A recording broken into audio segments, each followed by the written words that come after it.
Hello, everyone. Before we start, I have a question to all of us here. Have you ever walked into a room right after someone just left and you could feel their presence still there in the room? Let's just say nobody was talking, the chairs were empty, but the air carried something. It could be tension, it could be the calm, maybe it could be the inspiration as well. If you have felt it, that, my friends, is the invisible residue of leadership. It is not in the minutes of the meeting. It is also not in the slides that were shown during the meeting, but it is in the energy that lingers after the leader leaves the room. And here's the paradox: two leaders can walk into the same meeting with the same agenda, almost the same words. But you know what? When they walk out, one leaves behind, let's say, anxiety and hesitation, and the other leaves behind clarity and momentum. The difference, the difference is not the strategy. The difference is not even the slide deck or even the words. The difference is the energy they brought into the room. And this is what I call the legacy karma, that unseen echo of your leadership. And you know what? We do not mark our legacy on the paper, the books that we write, the podcasts that we do, but the mark that we truly leave on people that we have worked with, people we have conversed with, and people we have interacted. Now, think about it. How often do you remember the exact words your boss has told the previous quarter? Not probably too much, right? We don't remember what the bosses have exactly told. But guess what? You remember how they made you feel. You remember if you felt encouraged or dismissed, inspired, deflated, safe, or judged. So these are all the feelings or the emotional aftertaste that your leaders have left on you. And that's one thing that you remember even after quarters or even years together. And those feelings didn't just stay with you, right? They are not just there on your mind. They are the feelings that shaped your decision, your creativity, your willingness to speak in the meeting. And that is the hidden power of the leadership energy. Today, I want to share why leaders don't just leave behind results, they leave behind emotional aftertaste. And the skill that separates the one who drains their teams from those who elevate them is called the energy intelligence. Because your real legacy as a leader isn't just the strategies you wrote or the numbers you delivered, the KPIs that is there right on your paper. It is the nervous systems you either calmed or triggered. It is the trust that you've built or broken. So here's a big question we'll explore. What does it feel like to be led by you? And what do people carry after you have left that meeting room? And this question is not a very soft question when we are talking about the energy and leaving a legacy. And this is what I call the missing KPI in today's leadership and also future leadership. We're all driven by AI. You want to write script, talk about numbers, everything can be automated by AI. But the energy that you carry as a leader, the legacy that you leave even after the meeting is done, is what AIs cannot replace. Now let's move into what is that invisible echo of leadership. Here's the thing about leadership. As we saw, it doesn't end when the meeting ends. You may close the laptop, you may sign off the call, you can even walk out of the conference room. But guess what? Your energy stays in the minds of people. Your words echo in the minds of people. Your tone lingers in their nervous systems. Your presence leaves the trace in the room. And that's why I say leadership is that invisible echo. Now, let me take you back to an instance. I once worked with a leader who had his incredible ability to silence a room without saying a word. Now, it was a meeting where the entire team has been brainstorming. The energy was super high, ideas were flowing, a lot of healthy conflicts which were happening, lot of action in the room. And then the leader walked in. He walked in, he didn't shout, he didn't criticize. All he did was a single loud sigh, enough for everyone to hear that sigh. And then the way he shook his head, within seconds, from a room where brainstorming was all action packed to that brainstorming completely silenced. Voices lowered and that room contracted. And that's one unconscious sigh that created the climate of fear. And that particular residue, right? That particular meeting, the residue lasted not just in the meeting, but far beyond the meeting. And the coming days, people were second guessing their ideas, and the innovation had really slowed down. Now, contrast is that let's assume there's another leader. She has this habit of leaning in with curiosity, especially when someone shared not just a polished, a well built idea, but even to a rough or a risky idea. All that she would want to say is, tell me more. What are you seeing that I'm missing? And you can imagine, right, the kind of messy ideas, imperfect brainstorming which could happen. But guess what? Her energy in her words left the room and the team feeling valued. And what would happen? Ideas will flow, not just the safest one, but the boldest ones. And within months, such a team would deliver breakthroughs that nobody can ever expect. So, guess what? In both the leaders that we just mentioned, that we just saw, they did not write down anywhere that their KPI, leadership KPI, was team safety.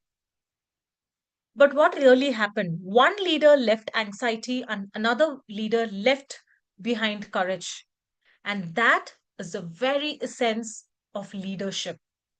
Here's the paradox: what do you intend doesn't matter as much as what you transmit. You might mean to just get things quickly moving, but you know what will happen? People will feel dismissed. You might think you're pushing for excellence, but guess what? People might feel inadequate when you keep giving them feedback to do more. And those feelings don't just vanish after the meeting or after you leave the room, and they are the ones which is shaping tomorrow's performance. As neuroscience shows, mirror neurons cause the team to literally catch emotions for their leaders. People catch emotions like they catch cold, and energy spreads faster than the strategy that is there in the minds of the leader. So the question isn't, did you just say the right thing? The question is, what lingers even after you have stopped talking, even after the meeting has ended, or even after you've left the room? How did your team feel? Now let's take a pause for a moment and ask, why does all this matter? Why should leaders care about this energy that they transmit? Right? Because leadership isn't just about what you know or what you decide, it is about what people feel when they are around you. And that is exactly where the emotional intelligence comes in. Emotional intelligence is the ability to notice, to regulate, and direct the emotional signals you are sending, whether you're sending them through the words, through the tone, your body language. It is the missing link between that intention and the impact that you would like to make. So, always to be calling ourselves emotion and energy intelligent leaders, we need to understand that we need to be very closely aligned with the intention and the impact that we would want to make. Now, I would like to tell you certain science behind this energy intelligence. In neuroscience, there are mirror neurons in the brain, the super specialized cells. These mirror neurons mean that people literally catch every emotional state of the leader. If you're anxious, they observe anxiety. If you're grounded, they observe calm. And research shows employees remember those emotionally charged moments longer than the actual factual ones, the ones that we look at on the slideshow, the numbers that is presented in the town hall, which means they may forget your quarterly strategy, your yearly goals, but they'll never forget how you made them feel in a tough meeting. Now, let me tell you a little bit on the organizational behavior. Google once did a famous project Aristotle. In that project Aristotle, which ran for over a year, found that the number one factor in high performing teams wasn't the resources, wasn't the skills, or even the strategy. It was a psychological safety that made people feel safe to speak up, take risks, and to be themselves. And here's the catch: safety is an energy signal. You can't fake it with a slogan, you can't put it on a mission or put it on the wall and feel that everything is going to be taken care, because people feel energy and it is disseminated by the leader who, in every meeting, in every conversation, and in every bit of interaction. Now, I'd like to tell you a story which happened few years back. I was working with a senior leader, the leader who had a brilliant mind, sharp strategist, fantastic at driving numbers. But his team was struck. They wouldn't challenge him, they wouldn't even offer him new ideas. They just listened and did what he said. One day, when I sat on a meeting, the reason was very clear. Every time someone shared something half baked, what he would do is to lean forward and raise an eyebrow. He thought he was analytical and he was trying to probe more. But guess what happened? On the contrary, the team felt judged. The result, they edited themselves and they stopped talking, they polished ideas, and innovation got flatlined. The result? The result started declining over months and years. So now we all know that a smallest of a signal that a leader is going to bring forward is going to make a huge shift in the culture and the way people are going to show up after the meeting. And that's why energy intelligence matters. Because in the end, your team doesn't just work on strategy, but they work on the leader's energy. Now, I'd like you to walk with me as I show you a model that changed the way I understood leadership. And I'd like to call it the energy intelligence pyramid. Think of it like the architecture of the leadership presence, because every leader transmits energy whether they are aware or not. And this model shows how it works in layers.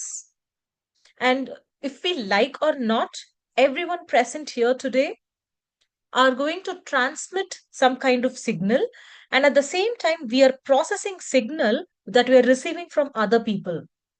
And as human beings, we constantly keep judging those signals and see if these signals are going to be safety or threat to us, because that's the instinct of survival, and we've been having this for so many generations and years coming together.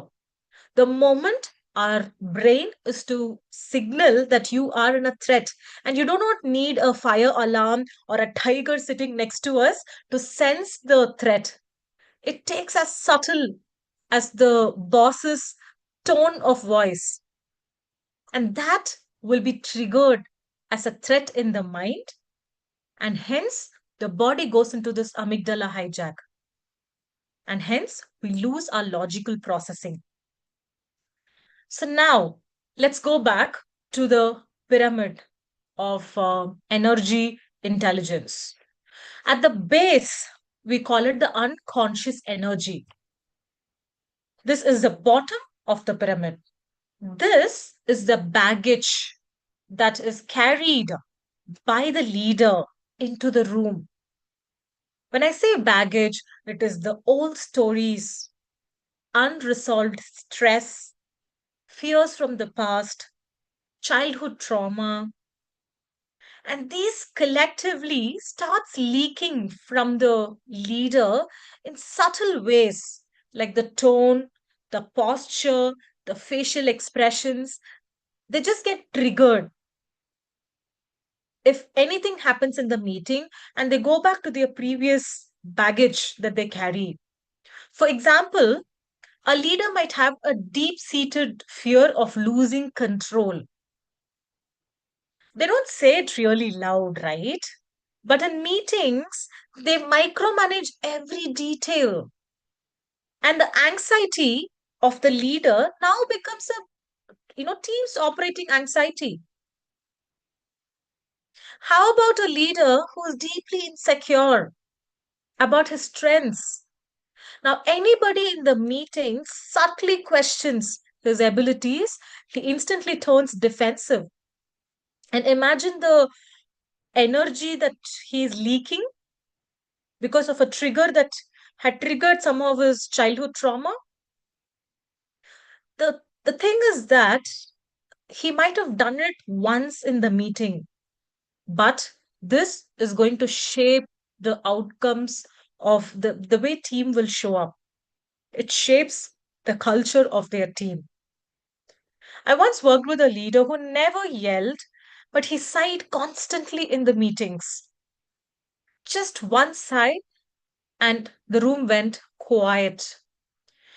People always take sighs as a signal of disapproval, even if he didn't mean it that way. And that unconscious energy shaped the culture of fear in the entire team. Now, I would like to go to the middle layer, which I would like to call it the intentional energy, the next layer. So, this is the emotion behind your words. You can say, great job, but if your intent is sarcasm, people will feel it. And do you know that research says the first 90 seconds of a meeting, employees will mirror their leader's tone. And that's what is this emotional contagion all about. Your team doesn't just hear you, they absorb you. I once worked with a leader, very senior leader. I was not even reporting to the leader directly, but in any town halls, in any higher level meetings, I always was very scared to open my mouth in the meeting or even wish him when he was walking on the corridor, because the sense of response which should always come from him was sarcasm, and that really kept me shut down for all the time that I worked with him, because I was not very comfortable with the sarcasm. Another leader that I worked with always opened the meeting asking, what's something we are not talking about that we should? And do you sense that gentle and genuine curiosity that has come along? And what do you think is the effect of it? Teams brought out the loud, bold, unpolished ideas, and that in turn will ripple creativity, innovation, and the sense of working together, accountability as well in the team. So, intent also always leaks. Your people feel it before they even process it. They don't, before they have to start processing the words that you are mentioning, They start processing the energy, and then it's so very quick the way people process your energy. Now, moving on to the next layer at the very top is energetic safety. And this, I would like to call it that energetic safety net to hold your people safe. This is this invisible signal that tells people, hey, you're safe with me. You can speak up, you can admit your mistakes, you won't be judged, but only be guided by me. It is that infrastructure that you create for trust in the teams. And without energetic safety, performance becomes compliance. The question is that do we need performance with compliance? Harvard Business Review has found that 70% of variance in the team engagement is attributable to their manager's behavior, not the tools, not the budget, but purely leader's presence. So 70 percentage is directly attributed to the manager's behavior. So what happens is that you don't build trust in town halls, you build it in every pause before you interrupt. The grace that you show as a leader when a mistake happens, the patience when ideas stumble. And that is exactly how we put this whole pyramid together. All right, the energy intelligence pyramid shows us this. First, the unconscious energy creates hidden leaks when it gets triggered. The intentional energy directs the tone of culture. The intention needs to be aligned. And then the energetic safety, which unlocks performance and trust in the team. Let us all remember a very easy equation: words plus energy is equal to culture. So now the question is, what kind of culture do we want to bring in? You can't shift culture without you shift the energy. You can't shift the energy until you take full responsibility for how you leave the emotional aftertaste on people. So I would like to leave you with this question: what's the energy footprint that you leave behind after every meeting? How do people feel even after you have left the meeting room? Because in leadership, your true legacy is not just what you say, but what kind of energy that you've delivered in the room. Now, as I mentioned about how you should be building these energy with your team, because I said words plus energy is equal to culture. Now, let's look at how do we build it every moment at work. I call them the micro moments of leadership. I say micro, but they carry disproportionate weight. So now let's look at what are certain micro moments that we can take care of. The first micro moment is the first 2 minutes of a meeting. Think about how you start your meeting. Do you open with urgency? Why are we behind on this? Why has the release not gone? Or do you open it with presence? Good to see you all here today. Let's align what matters to us today. Do you feel a shift? Harvard research shows within the first 90 seconds of the meeting, employees emotionally mirror to the tone of the leader. And that means the first words out of the mouth literally sets the emotional climate of the room. And this is why I would like to use this metaphor always. Leaders that you are. Question is, do you want to become the thermometer which measures the emotional climate of your team? Or do you want to become the thermostat which does not just measure but set the emotional climate of the whole team? Your first 2 minutes shape the next 2 hours. The second micro moment that I want to highlight is that who you listen to the most. Who, as a leader, you listen to the most in a meeting room. Because listening is the leadership currency. Who you nod at, who you give your eye contact to, who you listen for their ideas, who you let finish their sentences, all the signals hierarchy. If you only validate senior voices, please understand that your juniors will learn to stay quiet. If you only listen to who agrees with you are going to get only compliance over performance and your innovation dies because it is only the brain of the leader working there and all the other brains are not working. A leader once told me, I thought I was being efficient by calling on my top performers first. But what his team heard was, your voice matters less. It's always that, right? When you say somebody's voice matters, you're actually telling that others' voice matter less. So, what really happens when you're intentionally giving your energy to one person in the meeting room, one or two people, you're unintentionally silencing the rest of the room. Here's what I want you to walk away today.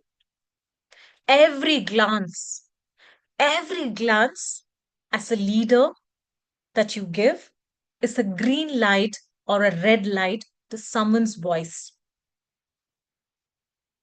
So learn to practice it where you put all of them together and you're not just giving the glances to very few people who matter to you.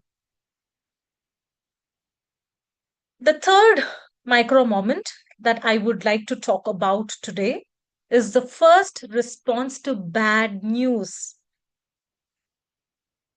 I once worked with a leader who told me, Kavina, go ahead and do whatever you want. The only one thing is, don't bring me bad news. I don't like escalation. And this one's huge, right? Your very first reaction to the bad news becomes a filter for whether your team will bring it up again or not. Let's say if you respond with anger, judgment, why didn't you do it? Why didn't you bring me earlier? How could you do this? People will start hiding the problems.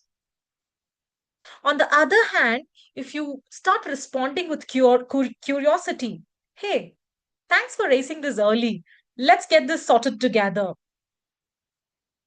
What happens is that it'll make people bring the issues far earlier than you can, solve it later. If the issues surface earlier, you will be able to solve them sooner. And the impact that it creates is much better. So I want you to walk out with one line in your mind.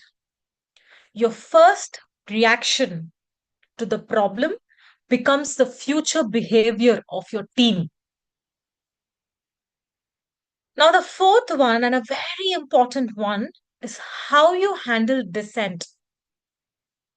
We all know, right? Innovation doesn't come from agreement. What will happen if innovation comes from agreement? Because one person, which is probably the leader's thought process or idea, if that gets checked and it goes forward, is this the best idea that could ever happen in the room? No, there are multiple other ideas which could happen, even better ideas which could come through the meeting. So, innovation definitely does not come from agreement. If I bring in an idea, there could be somebody else questioning my idea. And you know what? This idea could be taken to another level. And that's how innovation happens. It comes from the dissent, from someone daring to say, hey, I see this differently. And if you, as a leader, shut down the dissent, you create compliance. On the other hand, if you lean forward, for sometimes somebody dissents your opinion, that is when you create innovation. In one of the meetings, a junior member challenged the group. The leader paused, leaned forward, and said, hey, I don't understand this. Help me see what you see. And a single response turned a risky moment into a culture of learning. And within months, the team became known for its creativity. So let's all understand one thing. When you punish dissent, you buy silence. When you welcome it, you buy innovation. So start welcoming so that your innovation really grows higher. So these may look like tiny moments, a greeting, an eye contact, a good quick reaction, a question. They may look like tiny moments, but these tiny moments is what will create a ripple. And these ripples is what will form the culture of your entire team. Because your leadership legacy isn't just built in that annual report, it is built in everyday echoes people carry away. You may even ask me, Kavina, all of this, there is a leader who operates in a way which is completely opposite to whatever we are speaking, and yet are reaping the results. And I could very confidently say that leaders may look very good on the papers with their KPIs for today, but tomorrow it may not be the same case because today's reaction by the leader is tomorrow's behavior by the team, and and the ripple creates culture where if the culture is going wrong, then the performance is going to be not so great. So let us look at how we start the meeting, how we respond to the pressure, the way we treat the quietest voice in the room, the youngest voice in the room. Because culture doesn't live in your mission statement, it lives in the micro moments that we come across with our team. Now, the question really is we saw what is energy intelligence. What are certain micro moments where we practice our energy intelligence? The real question is how do we raise our energy intelligence? I want to start off saying the awareness is powerful, but awareness alone doesn't change the culture, right? So the real question is how do you raise your energy intelligence so that your leadership echoes beyond and builds trust instead of tension? Here is a simple 4 step practice that you can start using starting today. Step one is to notice your state. Before you walk into a meeting, ask yourselves, what is that energy that I'm carrying right now? Am I calm or am I rushed? Am I grounded or am I irritated from the last email or the last meeting that I'm coming from? And this is crucial because as we just saw, right, we will leak out these kind of miss, missed energies in our body. And we all know a manager who realized that he's been stressed out checking that emails first thing in the Monday morning. And when he comes to the meeting right after that, he transfers the stress to his team. How about you pause to notice just 60 seconds, breathe and reset? You can actually see the shift that you can actually be bringing into the team. Let's understand that you can't manage a team's state if you can't manage your own state of mind. So it's important to ask ourselves, what am I carrying into the room today? Step number two is to actually name the energy that you're transmitting. Because if you don't name it, you can't change it. You can start by saying it to yourself. Today, I think I'm carrying urgency, I'm carrying doubt, or I'm carrying optimism, or I'm carrying curiosity. So, naming alone can actually turn your unconscious leaks into conscious choices of words, body language into the meeting. So, naming the energy that you carry really matters. And step three is to neutralize before you start leading in the meetings, conversations. Let's not dump the raw emotions into the meeting. Instead, we need to learn to neutralize them with ourselves. When I say learn to neutralize, I don't mean let's start suppressing our emotions. All I mean is let's start processing those energy. What are the options that we have? How do we process it? We can do a quick journal note or a 2 minutes of box breathing, a quick or a short walk, or simply saying that I feel tense right now. I feel a sense of urgency where I'm getting into a meeting where we need to finalize the deadlines. Let me center myself. You can even do this when, let's say, you're walking into a meeting right after a high pressure meeting. You do not even have time to do a quick journal, a quick walk. We are into back to back meetings. On such cases, you can just walk into that meeting and say to people that I've just come out of a tough review meeting, but I want to reset and fully be present here. And you can feel that the this kind of transparency that a leader brings, it diffuses the tension all of a sudden. You can't clear the air in the room if you don't first clear the air in yourself. So I would like to tell all of us that let's neutralize before we start leading. The step four is to nourish and direct the energy you want to leave behind. Finally, set the intention right. So we spoke about intention, and the impact has to be directly aligned or tightly coupled. So the question that you ask yourself is, what do I want people to feel after this meeting? Very simple question. Do I want them to leave with clarity, confidence, courage, curiosity? You can add as many adjectives as you want because every meeting has a different outcome. And according to the outcome, you can set an objective for yourself. Choose one and let that one lead, give you the guidance to carry yourself with your words, with your tone, and with your presence. Because words may fade away, but the energy you leave doesn't fade away at all. So now let's put all of these steps together. Raising your energy intelligence is not about you being a perfect leader. Very importantly, you being an intentional leader.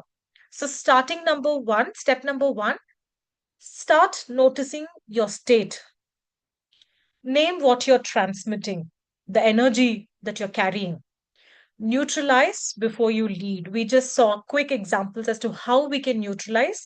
And neutralize essentially doesn't mean suppressing, it means processing. And the fourth one, and the very important one, is to nourish the energy before what you leave behind. And that's how you move from the unconscious residue into creating conscious legacy as a leader. because we are all not perfect leaders. We may not, we want to, but we're also human beings, right? So instead of wanting to be a perfect leader, let's become the leader who wants to intentionally lead. And let us understand one thing towards the end of the session: people may forget the exact words that you spoke, but people will never forget how you made them feel. So it's important to ask ourselves, what is it like to be led by me?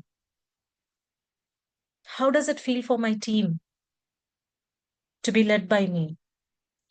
Not when things are easy, numbers are green, but most importantly, when the pressure is on and all the eyes are on us. And that is something which we should take as a true KPI, because the KPIs that we have on our dashboards is the team engagement, revenue, billing, timelines. But one KPI which is currently missing, which we all should take awareness to, is the energetic safety that we build for our teams. How safe is my team feeling when they are led by me? And when you master that, you don't just lead projects or lead people, you lead legacies. And that is the leader people want always want to work with. On that note, thank you very much. I'd love to hear any questions about what we shared today. Thank you, Kavina. You covered it so thoroughly and very well. So Thank you, let's ask. Shabana. Thank you. I think Sure. it's Yes, thank you, Kavina ma'am. Really, whenever we listen to you, it's such a pleasure listening to you. Really, every time you bring something different on the table, and it's wonderful. Thank you very much, Sneha. Means a lot. Thank Thanks for you. joining Thanks to us. you. Same to you. I was really taking the notes this time. Like I said, okay, maybe I missed last time taking the notes, but every time I really take a session, I jot down the notes because there is something different. Thank you. Thanks for saying that. I have some questions. I don't know how much relatable they are to the session, but am I allowed to ask them?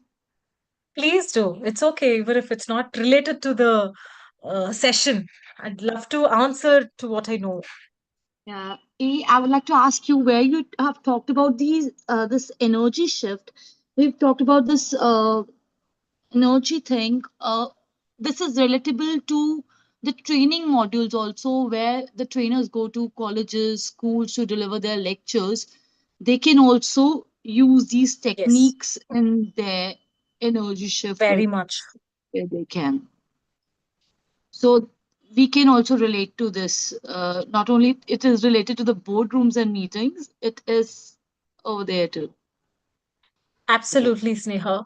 So, one thing that I have realized every time I've got on a stage to speak or a training that I've done, once it is done, it was constantly, how do we measure success? The way I measure success is how much did the audience relate to me? Hmm. Were we in sync was Hmm. always a KPI that came on the Hmm. top of my mind when I measured the success of that particular speech. Hmm. So there might be your feedback sheets that you will circulate, and people go on to talk a lot about your delivery and all of that. For me, there was only one KPI that I measured myself or that particular talk, which was always how did the audience react to me. So if we can align as a speaker or a trainer to the energy of the audience, align both of the energies together, I feel magic happens. And in one of the books I've read in TEDx book, what they say Hmm. is that you need to tune your mirror neurons. As you are a speaker, let's say Hmm. you have thousands of people in the audience. Hmm. There is a way if you can connect your mirror neurons to the mirror neurons of people, there's absolute magic. After that, the words don't speak, but your energy speaks for itself. And you can actually transmit what you have in your mind to that to the audience, and it all happens very seamlessly. Just reading about it made me feel so magical. I'm just referring to the what I read from the book, and that's Yeah. very true. Mirroring neurons of the audience could be by looking into their body language or the environment of the place you are on. Is Yes. that so? So constantly looking at their energy, not just their energy, because there are a lot of people and they have scattered energy around them. So Mhm. eventually, first is to make taking note, as you mentioned. The next one is to aligning their energy to your energy. And how do you do it? I generally do it with getting to their energy. Let's say they're all on their phones and then they are doing scrolling and all of that. Taking a pause before we move forward with our content and to directly have a conversation with them. It could be a witty way of telling that I just scrolled today morning. So then people laugh and they come back to you, right? So scanning the body language and energy in the room, tuning them for our energy is something which has worked absolutely well. Mm. And there's also Thank you. something that talk about milk the awkward moments. We just say milk the moment.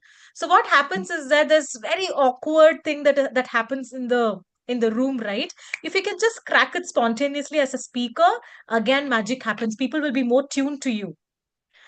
And I recently saw a keynote by one of the world class speaker. Mhm. He was asking questions and people, it was about creativity, and people were not able to answer. He said, "You suck." And he told it out of a fun way. And one of the person in the audience, he said, "No, you suck." And the way he transitioned that, very lovely. You understand, right? Even I was like, oh, did that just happen? But then the way he actually brought it together, and that is actually milking the moment. If as speakers, we can be constantly aligned with them and bring that moments of awkwardness into, you know, into our side, we can just make magic happen with such kind of audiences as well. Can I take your one more moment, please? Sure, please. I'd love to uh, answer. One more thing I would like to understand from your side, if some mid-level career professional is trying to take a shift into the leadership and is trying to get to the leadership level, what should be the criterias or what should be steps being taken by them to besides their technical knowledge, what should be added into their personality, you can say, or their as an individual to reach up to the leadership level? Got you. So your question is that, let's say, let's assume that the technical knowledge is intact. What are the steps that they take to reach to the next level? So I'd like to answer it this way. There are multiple things, yeah. When I talk about communication, that to communication that drives the team. So if you look at all my speeches, right, it is always about how do we take care of our teams. So that is number one, absolutely, that I would always talk about. If you look at corporate individuals, when they try to climb the ladder, which is essentially common for people, what they do is they constantly only look up the ladder. They constantly take care of their bosses, their expectations, and they only do their work according to their bosses. But one missing link that I have seen with people trying to climb the corporate ladder is that there is a team. Before we take care of the expectations of our boss, first thing is to take care of the team, because they are the performance drivers for yourself, right? So the first thing is to actually take care of the teams, keep them happy, most importantly get the trust of them, and they should be high performing teams, and their performance is a direct correlation to your performance as well. And then next comes, how do you take care of the expectations of your boss? And the third thing that I want to highlight is the brand that you create for yourself, right? When I say brand, how do you want to position yourselves? Because what I've seen with my corporate experience is that more than there is performance management, there where you perform and show numbers and KPIs, there's also perception management which happens simultaneously in the corporates. So taking care of our perception as well in all the areas, meaning with the boss, with the peers, with your subordinates, is very important. So these are quick things that I can think and tell you about. So much. Thank you. Thanks for the questions, Man, Sneha. Means a lot. yeah. Thank you so much, Kavina, for explaining them so wonderfully. Thank you so much. Very Thank well you. said. Very well said, Kavina. Thank you, Rajvin. Um, yeah. So you always cover your sessions. Um, every Wednesday you cover it. Every Tuesday you cover it so well. Today, Thank you. today, today I learned a lot. Thank Thank you. you. Thanks a lot for both of you to be telling that. Now I go with a renewed sense of energy and purpose to create another session, a meaningful one for the next week. Definitely with it. Same thing also, you always bring out something different and very different to be that Mira, pretty unmute. prominently comes into notice. So, Thank you, Sneha. Because what I realized is that this became my purpose, I think, 3, 4 years back, when one of our year-end discussions, right, where year-end discussions typically go on like, how did you achieve goals? mm, What did you do well? What did you not do well? So in one of the discussions, my boss told me that I am one of the most, seat manager to work with in the entire section, and that mm, rather shocked me than surprising, right? So I came back wondering what was that key ingredient that made me get such an appreciation. So when I came back is when mm, I realized it was to do with communication. And it was not, when I say communication, not the fluency, not the way I talk, not the personality, it's something else. And ever since then I've been diving very deep into what kept the teams together. How do we drive high performance team? So that is something which became my calling after that, and I've been working day in day out to put things together. And what we talk about is also certain theories that I've looked for myself, worked with multiple people to arrive at where it is right now. And it's not, when I talk about the energy intelligence framework, when I put, it is not just about that spirituality, that sense, but it really is backed by that neuroscience and research that has gone behind. And I would like to call it not just biology, but high performing biology, that we should always adapt at corporates. I'm talking about corporates because that's the kind of work that I do. But Sneha, you rightly mentioned, you brought that dimension as a speaker. It just, if we mm. could learn this, we could do it everywhere else, as a speaker, as a corporate, whichever domain that we are all a part of. Because True. when we talk, when we communicate, when we work with people, we are not just working with human beings, we are working with actually the nervous system of people. If we can take care of their nervous system, we can do magic That with people around uh, us. over there only you said you just mentioned that words carry energy, and the words have been transmitted not only in the meetings but also at the training areas, also at a lot of as a speaker also wherever you've been presenting, you're just displaying your energy completely. That True, is true. very true. Yeah. We are displaying energy, and we are also, uh, as leaders, we need to take care of the other people's energy as well. For example, my own daughter, when I used to talk to her and then condition her for some time, we all know what normally children do, they cry. So then I used to, as a parent, I used to go on, no, don't do, don't do, don't do. At one point, when I learned that these neurosystems and these high performing biology, I realized that when my daughter is crying, it means her nervous system is under pressure. She feels a lot of threat from me. So then now, once I realize, I calm down. I do not put that pressure on her nervous system. I calm her down, I calm myself, and we take it later on where I go and sit with her. She's only 7 years. But now she even Mm. understands that later I go have this conversation with her. Kiara, did you understand that this is what I was trying to tell you? She'll be like, yes, mama. Can we do it this way next time? She's like, yes. And that was fascinating for me to do it live in action. Forget the adults that we handle at work.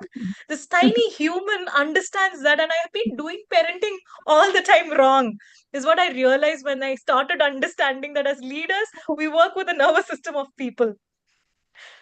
And there are very small and minute things. Like the very smallest of the lesson is okay, not to intervene when two adults are talking. I was just discussing it with my daughter. She's also 7. So, like, it's a small thing, but discussing that moment, I felt like, okay, have I beat her? I didn't display it over then and there only, but when we were back, I showed it to her that this is something you need to stop and you need to put your foot down over there because this is the area you should not go and visit. But every Yes, time children keep on intervening when two adults are talking is something which is not allowed also as in behavior. true. So yeah, Very when true. And then, you yeah, we just have to handle. true, and then they feel offended also sometimes. Okay, okay, I'm sorry. They apologize too when they realize it, but taking them to that shift and taking them to that process makes them sometimes. Obviously, when we make a mistake, we all feel that okay, okay. When we realize it, then we feel that okay, we have done it. Okay, next time it won't be repeated. We do it True. intentionally or unintentionally. Very true. Sneha, having this conversation with you, I think the next session, let us do a session on how we can use the same concepts for a speaker. Okay, sure, Next week, we'll explore on that. You sure. actually gave me a new idea to work on something like that. Thank you. I really felt like that. Okay, what you've been talking about, this is when you're talking about this energy shift, it is not only related to the rooms, it is from the public also when you're giving up that energy. True, very true. Um, And we continue to transmit that energy wherever we are, True. and that becomes a cute, differentiator of who you are, the personality, the leader that you are. Makes it. Great.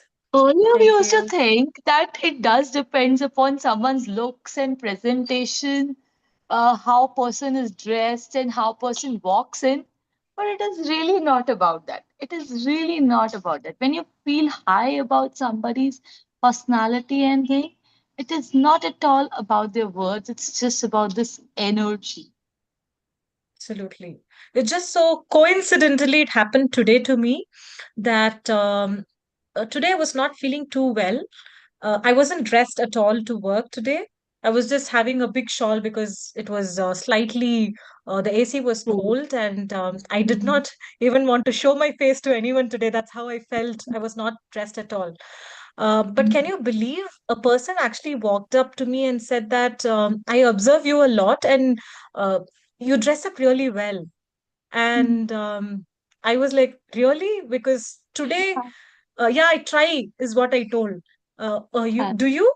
I said, yes, I try to at least dress up on occasions where I have important meetings. And that person said, no, you do look every day. I was like, okay, not at least today. He said, no, even today. I'm actually talking to you about today. And that is when I realized that it felt to me that I did not even comb my hair today. I just went straight to work today. And when somebody says that it is absolutely not actually the way you look with the mascaras and lipstick, but the energy that we carry, the way we greet people, right? The way, the nice. energy that we give them when we meet them for the after a long time. And in Mm. body language, they say raising your eyebrow. If you raise Ah, your eyebrows and say hi, immediately you that become so shows attractive, vibes. right? When this does a lot. When you raise Ah, your eyebrows, yes, even your voice quality changes. And the way yes. people perceive you is really different. And I've hacked it like a lot.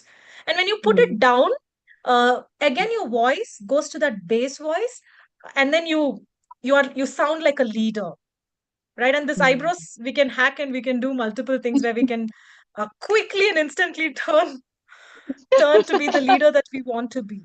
True. And if you see True. Barack Obama, he does that Huh. deflection of his Hmm. eyebrows, and he keeps that. And can you, Huh. um, I love the voice that he carries, the tone Mm. and tonality as a leader that he carries, and he does this intentionally, I believe. But I have seen a Huh. lot. He talks like He's this, very and different he when sounds he's like a with leader. kids, and yes, he's very different when he's with kids and If you or observe, you can even see with the way his eyebrows goes. goes up That's a and down. direct Yes, you correlation mentioned to it. the I energy that remember we now. Yeah. lovely. Body language is another topic that I can keep talking. I love, but then coincidentally, what also happened is communication for me is no more about the words, body language, but it's about that energy that we give out. Lovely having True. this conversation. Any other questions? Same I think here. Shabana also have to go. Yes, she's Thank getting. you. I think Premji Um, wanted to say something. Premji, do you want to still Yes, say? Premji. Yeah, I'm absolutely delighted to have attended. I missed a couple of times. It was very busy, so many overlapping. But today, thank you so much. I had Thank you. a lot of doubts are clear today. Thank you. Thank you very much. Thanks for joining in. Yeah, Thank you all. yeah. Thank you so Thank much, you all. Kavina. Thank you, Shabana ma'am. Thank you, Thank Kavina. Thank you. yeah. Thank you.